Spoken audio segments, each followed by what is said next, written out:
Hello viewers, আসসালামু আলাইকুম। Welcome to my channel. আজকে আমি হাজির হয়েছি বাচ্চাদের ফ্রক কিভাবে কাটিং করতে হয় এবং সেলাই করতে হয় তার একটি ভিডিও নিয়ে। আমি এটা 1 বছরের বাচ্চার জন্য বানিয়েছি। আপনারা সেম প্রসেসে ছোট বড় বাচ্চাদের জন্য এই সেম জামাই বানাতে পারবেন। তো চলুন আমি আপনাদের কাটিং ভিডিওটা দেখিয়ে দিই। এখানে আমি একটা কাপড়কে 4 ভাঁজে ভাঁজ করে নিয়েছি। ভাঁজ করার পর এখানে আমি 7 ইঞ্চি পরিমাণ, আমি উপরের অংশটা কাটিং করব, এই জন্য 7 ইঞ্চি পরিমাণ নিয়েছি। নেওয়ার পর এখানে আমি ফুট গলা নিয়েছি 4 ইঞ্চি পরিমাণ, আর বগলের অংশটাও আমি 4 ইঞ্চি পরিমাণ নিয়েছি। নেওয়ার পর এখানে আমি যে গলার অংশটা, সামনের গলা পিছনের গলা সেম দিব, এই জন্য আমি 2 ইঞ্চি পরিমাণ গলার চওড়া নিয়েছি, আর গলার লম্বা নিয়েছি 3 ইঞ্চি পরিমাণ। এখন আমি এগুলো সমান করে দিব। সমান করার পর আমি এটা ভি গলা রাখবো, এই জন্য উপর থেকে কোনাকুনিভাবে একটা দাগ দিয়ে নিলাম। আর আমাদের বডি হচ্ছে 24 ইঞ্চি পরিমাণ, তার 4 ভাগের 1 ভাগ 6 ইঞ্চি পরিমাণ। আর কোমর হচ্ছে আপনার 5.5 ইঞ্চি নিয়েছি, 22 ইঞ্চি কোমর, 5.5 ইঞ্চি আসে। এখন আমি মার্কিংগুলো মিলিয়ে দিলাম, আর 1 ইঞ্চি পরিমাণ নিলাম এক্সট্রা সেলাইয়ের জন্য। আর হাফ ইঞ্চি নিচ্ছি উপর দিকে, মানে যে 7 ইঞ্চি নিয়েছিলাম তার উপরে হাফ ইঞ্চি পরিমাণ কাট করে নিলাম, এতে কাপড়টা ঝুলে যাওয়ার সম্ভাবনা থাকবে না। এখন দেখুন, আমার যে গলার যে 2 ইঞ্চি পরিমাণ নিয়েছিলাম, সেই 2 ইঞ্চি থেকে আমি বগলের অংশটা মিলিয়ে দিলাম। গলার 2 ইঞ্চি থেকে বগলের অংশটা মিলিয়ে দিলাম, আপনারা একটু খেয়াল করলেই বুঝতে পারবেন। এখন আমি এই মার্কিং অনুযায়ী কেটে নিচ্ছি। আপনারা যদি বগলটা বা হাতাটা রাখতে চান, সেক্ষেত্রে হাতার দাগ অনুযায়ী কাটবেন। আমি এখানে ফিতা ব্যবহার করব, এজন্য আমি এখানে গলা থেকেই হাতার অংশটা কেটে নিয়েছি। এখন গলাটা আমি আপনাদের দেখিয়ে দিলাম।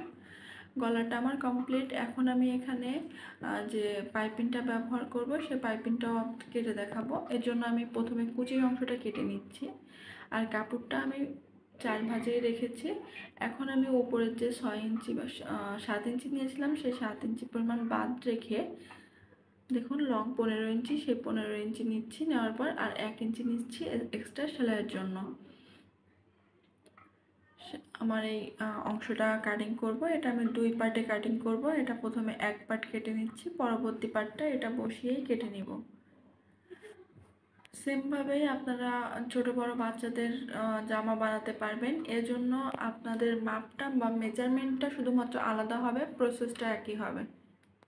আমার 2 পার্টটি কমপ্লিট হয়ে গেল। এখন আমি যে পাইপিংয়ের অংশটা নিব, সেই পাইপিংয়ের অংশটা কেটে নেব। পাইপিংয়ের অংশ কাটার জন্য আমি 4 ভাঁজে কাপড়টা রেখেছি। রাখার পর আমি এখানে 1.5 ইঞ্চি পরিমাণ পাইপিং নিব।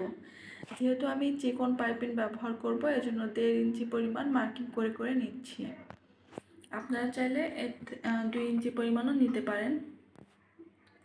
আমি এটা হচ্ছে গলা আর হাতায় পাইপিং করার জন্য কাপড়টা কেটে নিলাম। দেখুন আমি দেখিয়ে দিচ্ছি।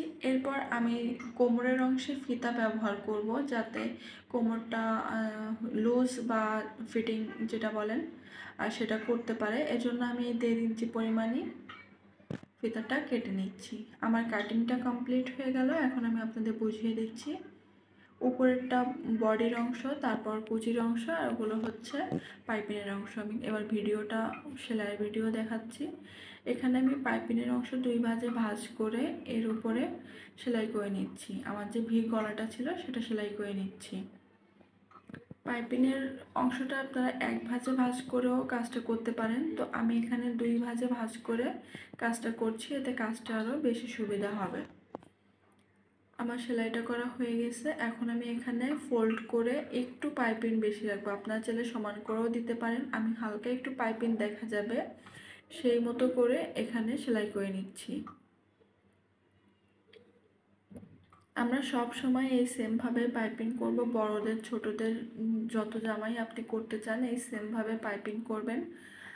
তাহলে এইভাবে 2 ফোল্ড করে পাইপিং করলে হয় কি, আপনারা যতটুকু মোটা বা চিকন রাখতে চান আপনাদের ইচ্ছা মতো রাখতে পারেন। আমাদের গলাটা কমপ্লিট। এখানে আমি একটা সেলাই দিয়ে পরে আবার একটা চাপ সেলাই দিয়ে নিয়েছি। দেখুন চাপ সেলাইটা দিয়ে নিচ্ছি। আমার কাজগুলো যদি আপনাদের ভালো লেগে থাকে তাহলে অবশ্যই আমার চ্যানেলটি সাবস্ক্রাইব করবেন, লাইক করবেন, কমেন্টস করবেন এবং শেয়ার করবেন। আমার গলার অংশটা কমপ্লিট। এখন আমি হাতার অংশটাও সেমভাবে করব। দেখুন আমি এখানে পাইপিনের কাপড়টা 2 ভাঁজে ভাঁজ করে নিয়েছি। ভাঁজ করে নেওয়ার পর এখানে সবসময় গজ কাপড়টা বা প্রিন্টের কাপড়টা সদর সাইডে রাখবেন, আর পাইপিনের কাপড়টা সদর সাইডেই জয়েন্ট করবেন। সদর বলতে আমি সোজা পিঠ বা যেটা ফ্রন্ট পার্ট সেটা বোঝাচ্ছি। এখন আমি পাইপিনের কাপড়টা হাতা অনুযায়ী করে নিলাম। করার পর এখানে আমি হালকা একটু গলার মতো করে যেভাবে অল্প একটু পাইপিং রেখেছি সেরকম রেখে পুরো অংশটা সেলাই করে নেব। দেখুন একটু হালকা ভাঁজ করে আপনারা আমার হাতের দিকে লক্ষ্য করবেন আমি কিভাবে কাজটা করেছি। এখানে প্রথমে 2 ভাঁজ করে পরে 4 ভাঁজ করে পাইপিংটা করে নিচ্ছি। আমি যে উপরের অংশে ফিতা রাখবো বা ঘাড়ে যে ফিতাটা বাঁধবো সেই অনুযায়ী আমি এটা সেলাই করে নিচ্ছি। আপনারা চাইলে পাইপিনের অংশটা বড় বা ছোট করে রাখতে পারেন। আমি দেখুন পাইপিনের অংশটা কতটুকু রেখেছি। আমি এখানে বগল থেকে 12 ইঞ্চি পরিমাণ পাইপিনের অংশ রেখেছি। মনে রাখবেন বগল থেকে 12 ইঞ্চি পরিমাণ। আর সেম প্রসেসে আমি সবগুলো বগলই কমপ্লিট করে নিয়েছি বা পাইপিংগুলো কমপ্লিট করে নিয়েছি। এখন আমি আপনাদের কুচির অংশটা সেলাই করে দেখাবো। আমি এখানে বক্স কুচি যেগুলো বলে সেটা ব্যবহার করব। যে ধুতি পায়জামায় যে কুচিটা ব্যবহার করে, যে একটা কুচি সামনের দিকে নিলে আরেকটা কুচি পিছন দিকে নিতে হবে, আমি এই কুচিটাই ব্যবহার করেছি। আপনারা আমার হাতের দিকে লক্ষ্য করুন। দেখুন আমি প্রথমে একটা ভাঁজ হচ্ছে সামনের দিকে নিচ্ছি বা আমার দিকে নিচ্ছি, পরবর্তী আরেকটা ভাঁজ উল্টা দিকে নিলাম। আমি সেমভাবে সম্পূর্ণ কাজটা কমপ্লিট করলাম। এখন আমি আমার যে উপরের পার্টটা দিয়ে কুচির অংশটা জয়েন্ট করে নিব। এই জন্য উপরের পার্টটা আমি উল্টা সাইডে রাখবো আর কুচির অংশটা আমি সোজা সাইডে রাখবো, রেখে এখানে কাপড়টা জয়েন্ট করে নিচ্ছি। আপনারা যে কোনো এক সাইড উল্টা সদর করে নিলেই হবে, 2 সাইড উল্টা করলে কিন্তু ভুল হবে। এজন্য যে উপরের অংশটা যদি সোজা সাইডে রাখেন তাহলে নিচের অংশটা উল্টা সাইডে রাখবেন, এটাই হচ্ছে নিয়ম। আমি কুচিটা জয়েন্ট করে নিয়ে এর উপর থেকে আরেকটা চাপ সেলাই দিয়ে নিচ্ছি। সেম প্রসেসে আমি সম্পূর্ণ কাজটা কমপ্লিট করে নিলাম বা উল্টা সাইডের কাজটা কমপ্লিট করে নিলাম। এখন আমি যে ফিতার অংশটা সেই ফিতার অংশটা এখানে বানিয়ে নেব। এই জন্য আমি এখানে যে 1.5 ইঞ্চি পরিমাণ কাপড় রেখেছিলাম সেটা উপর থেকে নিচ পর্যন্ত জয়েন্ট করে নিলাম। এখানে আমি পরপর 2টা সেলাই দিয়ে নিচ্ছি। আমার ফিতার কাজটা কমপ্লিট। এখন আমি ফিতাকে উল্টিয়ে নিব। এই জন্য আমার কুশি কাটার যে সুইটা ছিল সেটা দিয়ে আমি ফিতাটা উল্টিয়ে নিলাম। আর সেমভাবে আমি 2টা ফিতাই বানিয়ে নিব। আর এখন হচ্ছে ফিতাটা আমি জয়েন্ট করব। ফিতাটা আমি কিভাবে জয়েন্ট করি দেখুন।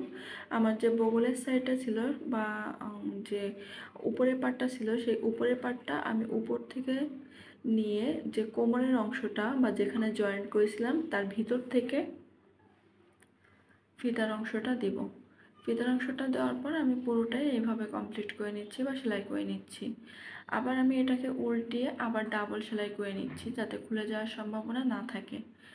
ফিতার অংশটা সবসময় কোমরের দিকে দিবেন, যেখানে কোমরের জয়েন্টটা দিয়েছিলাম সেখানে দিবেন। দেখুন আমার পুরো কাজটাই কমপ্লিট। এখন আমি নিচের কাজটা করব। এজন্য নিচের কাপড়টাকে আমি চিকন করে পাইপিংয়ের মতো করে ভাঁজ করে 2 ভাঁজে ভাঁজ করে এখানে সেলাই করে নিচ্ছি। সম্পূর্ণ অংশটাই আমি এভাবে কমপ্লিট করে নিব। এখন আমি উপরের যে ফ্লাওয়ারটা সেটা করে দেখাবো। এর জন্য আমি 2.5 ইঞ্চি পরিমাণ উভয় সাইডে কাপড় নিয়ে কেটে নিয়েছি। এখন কাপড়টাকে আমি 2 ভাঁজে ভাঁজ করে কোনাকুনিভাবে 2 ভাঁজে ভাঁজ করে যে উপরে যে ফিতা ছিল সেই ফিতার থেকে জয়েন্ট করে দিচ্ছি। ডায়াগোনালি ভাঁজ করবেন তাহলে কাপড়টা সুন্দর লাগবে। আপনারা চাইলে 1 ভাঁজে ভাঁজ করে নিতে পারেন, সেক্ষেত্রে ফুলটা একটু বড় হবে। আমি ছোট ফুল করব, এজন্য আমি কোনাকুনি 2 ভাঁজে ভাঁজ করে নিলাম। আর সবগুলো আমি সেমভাবেই করে নিব। আমার কাজটা কমপ্লিট হয়ে গেল। কাজটা কেমন লেগেছে জানাবেন। ভালো লেগে থাকলে অবশ্যই লাইক, কমেন্টস এবং শেয়ার করবেন আর চ্যানেলটা সাবস্ক্রাইব করবেন। Thanks for watching. Bye bye.